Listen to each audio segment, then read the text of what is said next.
So I was planning on not doing a video blog today, but then a little something called Marvel's Agents of S.H.I.E.L.D. happened last night, and I just had to vlog about it because I don't know what to say except it was amazing. Joss Whedon is the man, and this show was incredible. It had everything that I could hope for in a Marvel show. It had the photography, the cinematography was amazing, the video capturing, the action sequences, the character. You could tell that Joss Whedon, his hands was all over this pilot. He directed it, and you could see it, and it just blows my mind what a great job he could do. Now, on to the show. I thought it was great. I did some notes. First off, I would like to thank Joss Whedon for bringing Shepherd book back. Thank you, Joss. And I cannot wait to see what he's up to. And I'm excited to see what his role is, because you know that Joss, being Josh, is going to give him a big role. As much as it answered a lot of questions, it also left me with a lot of questions, and I have tons of questions that I want to know about, which makes me excited to see more. I know, I forget the actor's name, but the guy who played Shepherd in Firefly, I want to see what his character is going to be, because he had that little talk with Agent Hill about Coulson. Now, I have no idea what that was about, but he basically said to Hill something along the lines of, don't let Phil know what really happened to him, because Coulson thinks that he went to Tahiti for a couple of days after he died. Now they hinted at something else happened, and I really want to know what happened to Coulson. I know a lot of people saying he's a life model decoy, LMD, which is very popular in the Marvel comic books, which they basically take their S.H.I.E.L.D. agents, the high profile level 7, and maybe there's higher, but they're high level agents, and then they make decoys. They basically make clones of them, mostly just for appearance, not really for personality, but we'll see what happens. Also, I want to know more about Agent Ward.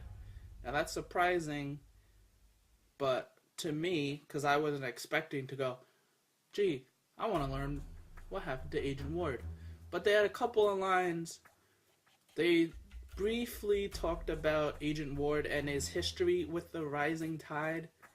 Now, I want to know what that history was.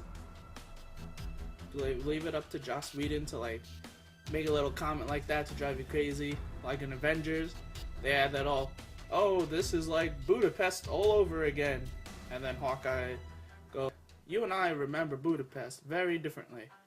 Now, they also had this about Agent Ward. He had this background with Rising Tide, and you could tell he doesn't like him. He didn't get along with Sky at all. Now, I really want to know what happened. They also mentioned about giving Agent Ward's family background.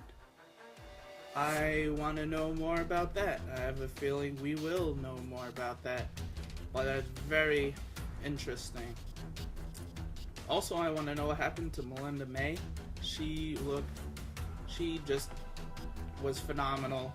Her little action sequences, a couple of them that we got, they were incredible. And you could tell that she worked in the field for a long time. You can tell she has this dark past. Like, she was in the field, but then something happened.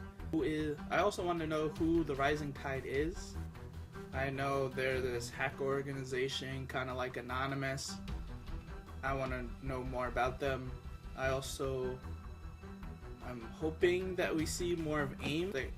back in Iron Man 3, they made this extremist serum, and which is kind of makes people superhuman. Now it didn't. They were still working on the kinks of it, and AIM was behind that. And now apparently it is back. And I want to see if AIM is part of that, and who is the head of AIM, because we saw Killian die by Pepper Potts in Iron Man 3. And now apparently there is no lead of AIM, but maybe there is. Maybe we'll see more of them in the future. So that's really exciting. Also, I don't know if a lot of you caught this, but after the third time watching it, I've noticed that I think Fitzsimmons, the guy, I don't even know who's who actually, but the guy, he had those little bots that he surveyed around the room, and one of them, and I didn't know if you noticed this, but they're actually named after the Seven Dwarfs, which is kind of funny. Snow White, the Seven Dwarfs. That was a little tidbit. And they also made a reference to Terminator with a T-100. What was kind of cool is, I know in the Avengers, a lot of people were annoyed at the fact that apparently the Avengers talk to each other without no little Bluetooth. I think Fury had one, I think Hill had one, but the core Avengers didn't really have their inner earpieces. I like how they kind of wrapped that up. Apparently Fitzsimmons, they got rid of the big bulky ear comms and they added an inner ear comm, which actually went in the ear of the agents, and that way they could talk to each other without even having to do anything, or without having that bulky ear thing, which was kind of cool how they solved that problem. And finally, there was a lot of cool stuff in the Agents of S.H.I.E.L.D.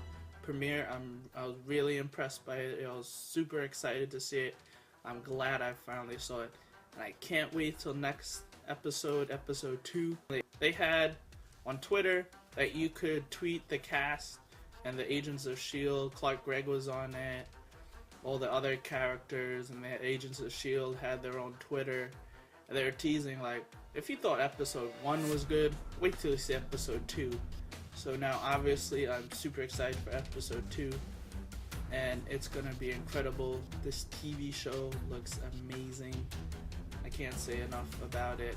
It just blows my mind. So that's about it. Like and subscribe for more stuff. In the comments below, tell me what you think about the premiere episode of Agents of S.H.I.E.L.D. And I will see you guys next time. Peace out.